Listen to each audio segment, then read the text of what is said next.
Okay, so I have with me Imogen Keane. Hello, Imogen. Hello. We we've done quite a few productions together now, We have, yeah. and we have a lot of shorthand. And I thought maybe we might share some of that shorthand with people that come to the street. And I guess when we talked about the Cambridge, we both read the work, and then I guess one of the things that I said to you is I feel like there's a momentum, like the work never settles. What did you do with that information from a design perspective? It's a really interesting brief, isn't it, to have that kind of, to have movement as one of the core considerations in the design. And it's really fantastic challenge to make significant change happen over the duration of the show.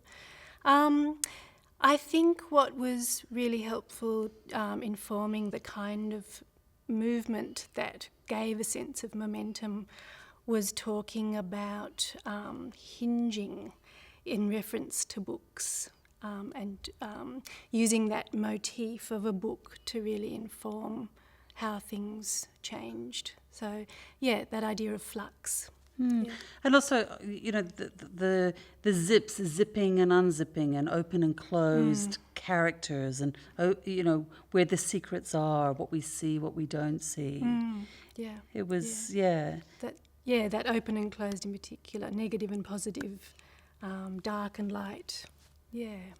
And I guess connected to that, both of us had exactly the same response to the work. It needed the entire space. That we were a big epic work, big space.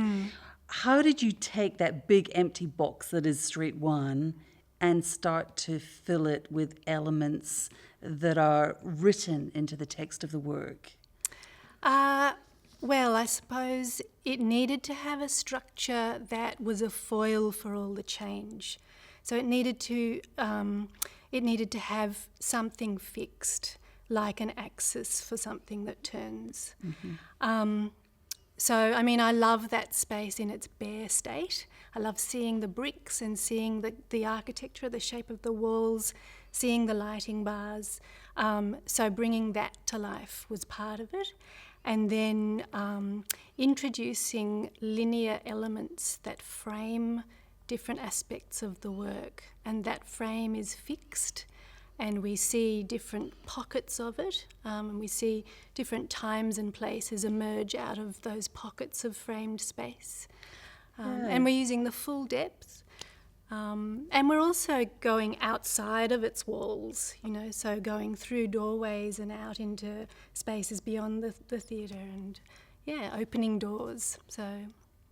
And you also looked at images of the chain bridge that's in Budapest and pulled that into the box, didn't you? Yeah, so I suppose it's a really important motif, metaphor as well, and that structure has really distinct lines through it, and it's this magnificent scale. So it's got these strong diagonals and more delicate vertical lines.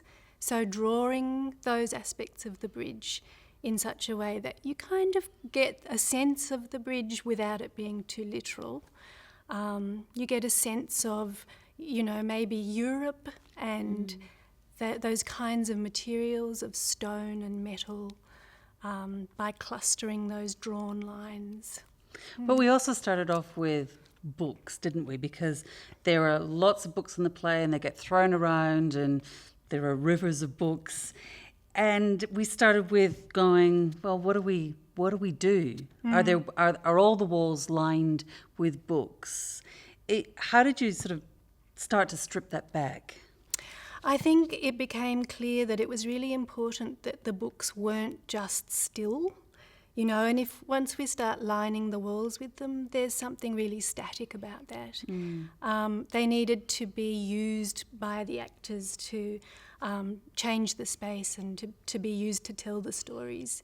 So they needed to come into the space off the walls and become part of the way things move through the space. So I suppose that what we needed to use them for really changed the way we position them in the room. The actors, without any effort at all, have already started throwing them around everywhere. So Right, so they're doing their job. okay, fantastic. It's working as we foresaw. Yes. There's also something, the way the story's told is through the present into the past. How have you taken that idea into sort of characters and costumes? We're working with the notion that all of those, or almost all of those journeys into the past or into the stories or memories that are recounted happen from the point of view of the present, or for the audience. They're happening from the present, and then we're going to into those stories. So in terms of costume, we're using that contemporary costume as the filter. So rather than fully illustrating those stories through costume changing, which is impractical as well because there are so many changes. And they change in an instant. Yes, in the middle of a line, off they go. Yep. So we can't sort of lay on all this detail with costume. So it's using that filter of the present day and using key sort of signifiers, things that might trigger a memory. So if you pick up a hat, it might transport you to a memory. So there are some sort of critical costume elements that do that job. And I think maybe the funnest thing about the work is all the food that is in it. And Yes. I guess coming to the decision that it should be real. What does that mean from a design point of view?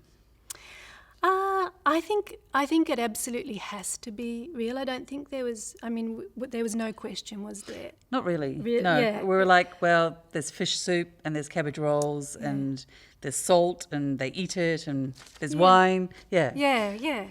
And you were talking about the smell being a really important part of the experience for the audience. So cooking we're going to have to make that work. So we'll have a working kitchen, and it's really treated like any other set of props. We'll have a little gas burner on stage and a fridge, and it'll all just be a part of the storytelling like the rest of the props. And just, I guess, to just finish, what has it felt like to enter this world and create it? It's been a really, so far, wonderful experience. I'm really enjoying seeing how it's taken from that stage where it's ideas to unfolding on the rehearsal room floor, and seeing how those ideas translate into movement and voice, So it's wonderful, and I'm loving it. Yay. Day 5. Yeah.